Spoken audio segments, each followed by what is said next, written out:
আসসালামু আলাইকুম রহমতুল্লাহ। প্রিয় দর্শক, আজকে এমন একটি দোয়ার কথা বলবো, এমন একটি আমলের কথা বলবো, যে আমলটি যদি আপনি করতে পারেন, আল্লাহ পাক রব্বুল আলামিনের দরবারে যা চাইবেন আল্লাহ পাক রব্বুল আলামিন তাই দিবেন। আল্লাহ পাক রব্বুল আলামিনের কাছে যেটাই চাইবেন সেটাই দিবে। হ্যাঁ প্রিয় দর্শক, খুবই গুরুত্বপূর্ণ, খুবই উপকারী, খুবই দামি একটি আমল আজকে আপনাদের সাথে শেয়ার করতে যাচ্ছি। অবশ্যই ভিডিওটা শেষ পর্যন্ত দেখবেন, দেখলেই বুঝতে পারবেন কত সহজ উপকারী আমলটি। হ্যাঁ প্রিয় দর্শক, খুবই সহজ হবে। শুধু একটি দোয়া শিক্ষা দেব, এই দোয়াটি আপনি পরেই আল্লাহ পাক রব্বুল আলামিনের কাছে চাইবেন, আল্লাহ পাক রব্বুল আলামিন দিবেন। হ্যাঁ প্রিয় দর্শক, সব বিস্তারিতভাবে আমি আলোচনা করতেছি। তবে আলোচনা শুরু করার আগে আপনাদের কাছে একটা রিকোয়েস্ট, যারা আমার চ্যানেলের মধ্যে নতুন আছেন অবশ্যই চ্যানেলটি সাবস্ক্রাইব করে পাশে থেকে বেল আইকনটি বাজিয়ে দেবেন। প্রিয় দর্শক, আল্লাহ পাক রব্বুল আলামিন পবিত্র কোরআনের মধ্যে কি বলেছেন?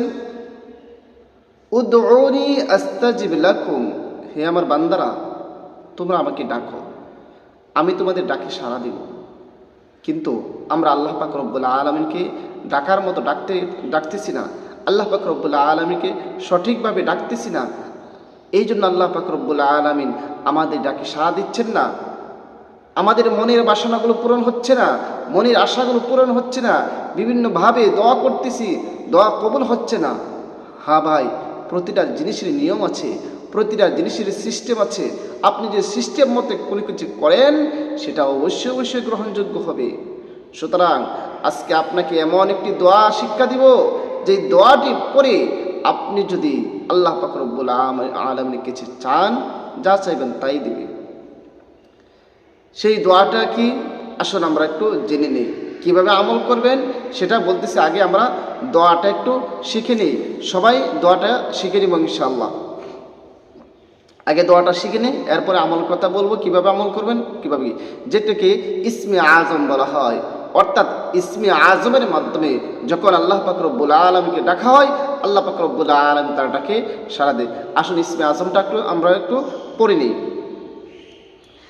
আল্লাহুম্মা ইন্নী আসআলুকা বিআন্নী আশহাদু আন্নাকা আনতাল্লাহু লা ইলাহা ইল্লা আনতা আল আহাদুস সামাদু আল্লাযী লাম ইয়ালিদ ওয়া লাম ইউলাদ ওয়া লাম ইয়াকুল লাহু কুফুয়ান আহাদ। আবারও পড়তেছি, আল্লাহুম্মা ইন্নী আসআলুকা বিআন্নী আশহাদু আন্নাকা আনতাল্লাহ লা ইলাহা ইল্লা আনতা আল আহাদু as-সামাদু আল্লাযী লাম ইয়ালিদ ওয়া লাম ইউলাদ ওয়া লাম ইয়াকুল লাহু কুফুয়ান আহাদ। প্রিয় দর্শক, এই দোয়াটি সবাই আগে শিখে নেবেন। শিখে নেওয়ার পর আপনি আমলটি করবেন। আমি স্ক্রিনের উপরে দিয়ে দিচ্ছি, সেখান থেকে আপনারা শিখে নেবেন। এই আমলটি কীভাবে করবেন, এই আমলটি আপনি সকালে এবং বিকেলে তথা ফজরের নামাজের পরে এবং মাগরিবের নামাজের পরে দুইবার আপনি এই আমলটি করবেন ইনশাআল্লাহ। কীভাবে আমলটি করবেন? আমলটি করার আগে সর্বপ্রথম উযু থাকলে উযু তো আছে, যদি না থাকে উযু করে নেবেন। সর্বপ্রথম 3 বার ইস্তিগফার পড়বেন, যে কোনো ইস্তিগফার পড়েন। আস্তাগফিরুল্লাহ রাব্বি মিন কুল্লি যামবি ওয়া আতুবু ইলাইহি লা হাওলা ওয়ালা কুওয়াতা ইল্লা বিল্লাহি আলিয়্যিল আযীম। 3 বার ইস্তিগফার পড়ার পরে 3 বার যে কোনো দুরূদ শরীফ পড়ে নেবেন। আল্লাহুম্মা সাল্লি আলা মুহাম্মাদি ওয়া আলা আলি মুহাম্মাদ كما صليت على إبراهيم وعلى آل إبراهيم إنك حميد مجيد. اللهم بارك على محمد وعلى آل محمد كما باركت على إبراهيم وعلى آل إبراهيم إنك حميد مجيد. এরকম ভাবে 3 বার ইস্তিগফার এবং 3 বার দুরূদ শরীফ পড়ার পর আমি যেই দোয়াটা পড়েছি সেই দোয়াটা শুধু একবার পড়বেন। কয়বার? শুধু একবার পড়বেন।